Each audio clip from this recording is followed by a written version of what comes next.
In the silent corners of our kitchens, an invisible extinction has taken place. Imagine a world where the foods that once nourished entire civilizations have faded quietly into obscurity, erased not by nature, but by human hands.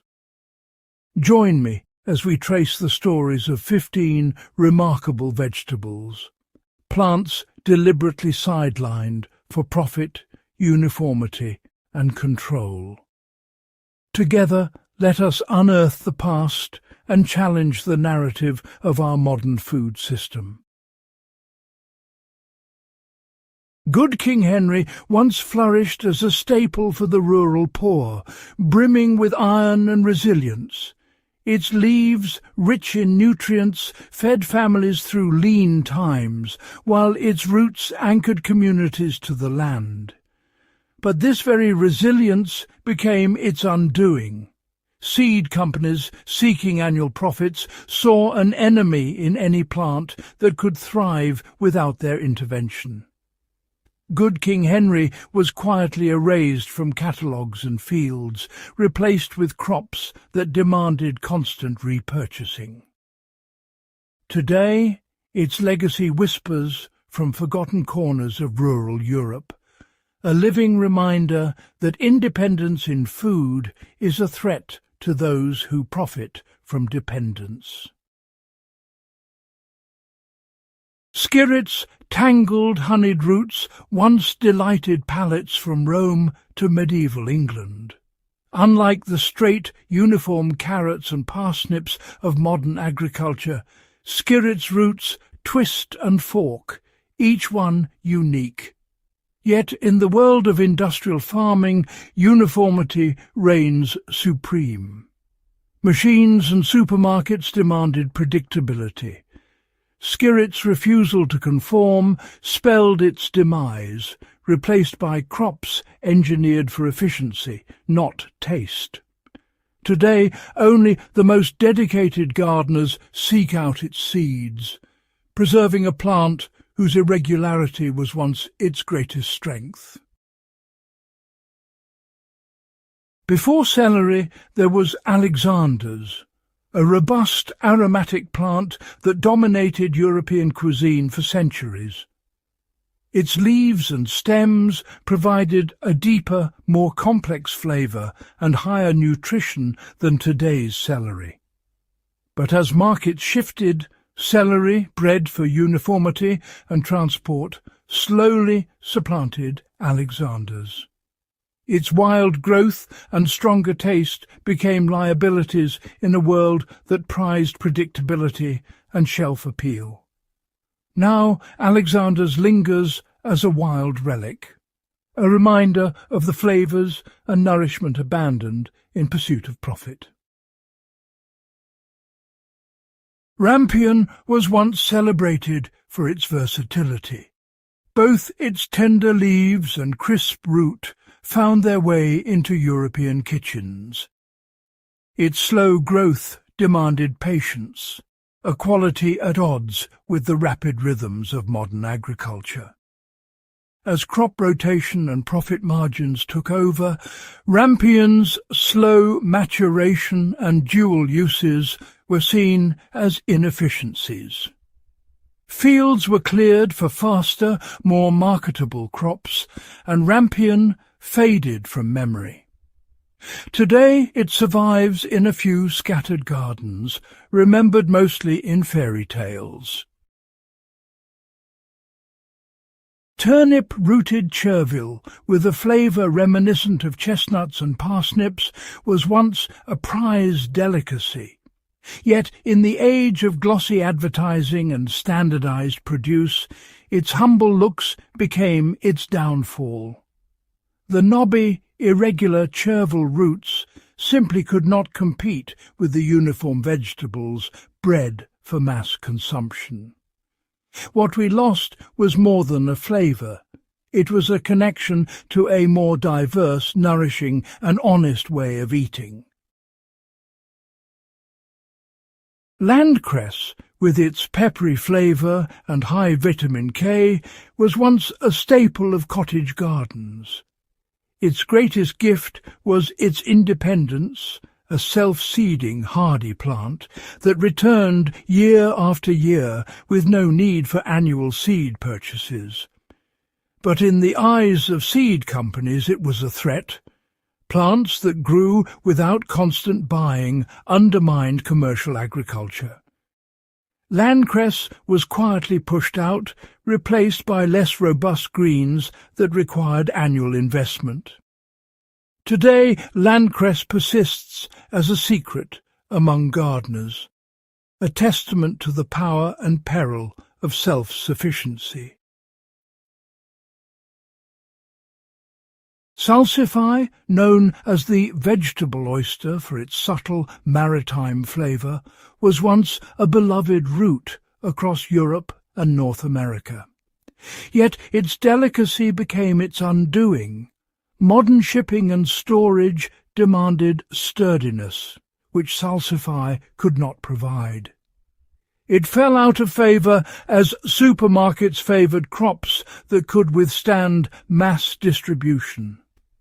Now salsify survives only in the gardens of culinary enthusiasts, a shadow of the rich, diverse root culture we once held dear. Scorzonera, or black salsify, was a prized root in European kitchens for its mild, nutty flavour and high nutrition. As agriculture shifted toward crops that could be grown, harvested and shipped with minimal fuss, Scorzonera was left behind. Its long, slender roots proved too fragile for mechanized farming, and uniformity became the new standard. Today it is a rare sight, cultivated only by those who value the richness of our agricultural heritage. Sea kale, with its thick, succulent leaves, once lined the shores of Europe as both a wild and cultivated crop. Its resilience to harsh climates made it invaluable to coastal communities, but its perennial nature clashed with the annual cycles of industrial agriculture. Sea kale was systematically abandoned in favour of faster, less nourishing options. Today it persists only in the wild and in the gardens of the most dedicated keepers of forgotten foods. Cardoon, a cousin to the globe artichoke, was once a Mediterranean centrepiece.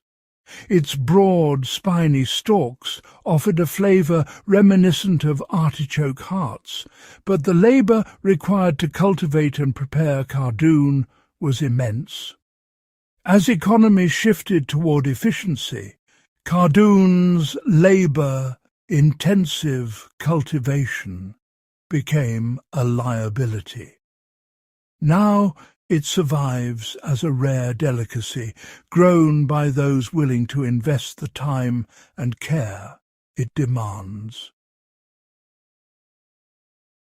Hamburg parsley was a marvel of versatility, prized for both its lush leaves and robust root.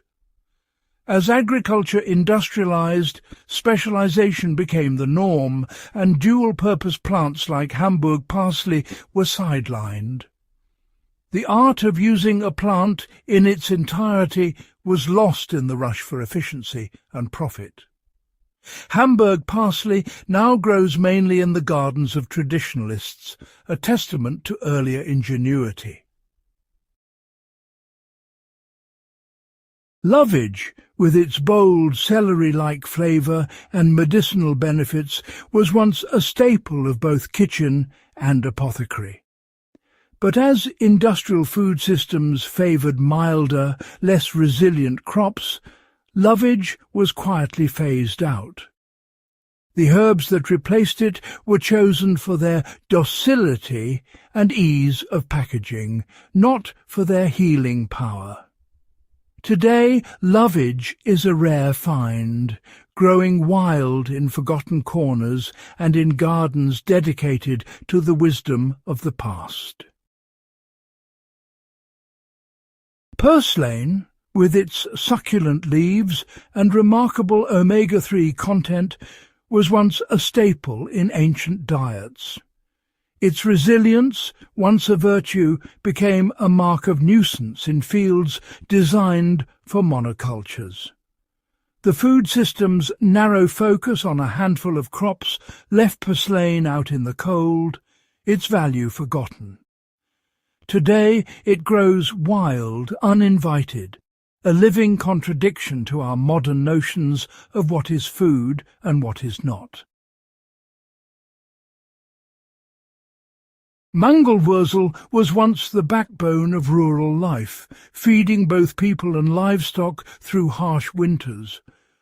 But as industrial farming rose, new crops promised greater profits and efficiency, and Mangelwurzel was pushed aside. Its role as a dual-purpose food was forgotten, its fields ploughed under for more lucrative harvests. Now it endures in the memories of rural elders, a symbol of resilience lost to modern agriculture. Jerusalem artichoke, or sunchoke, was once a mainstay of indigenous diets and colonial gardens. Its crisp, sweet tubers are rich in inulin, a fibre with remarkable health benefits, and it thrives in poor soils. But its irregular shapes and tendency to sprout made it difficult to market and store. Aggressive marketing for potatoes and other root crops overshadowed the humble sunchoke, relegating it to obscurity.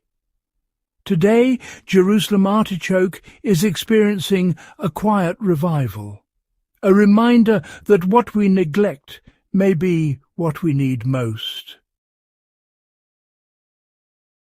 Thank you for joining me on this journey through the vanished harvests of history.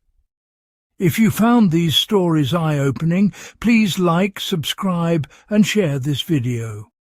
The disappearance of these vegetables was not chance, but a deliberate choice by a food system that favoured profit over our health and independence.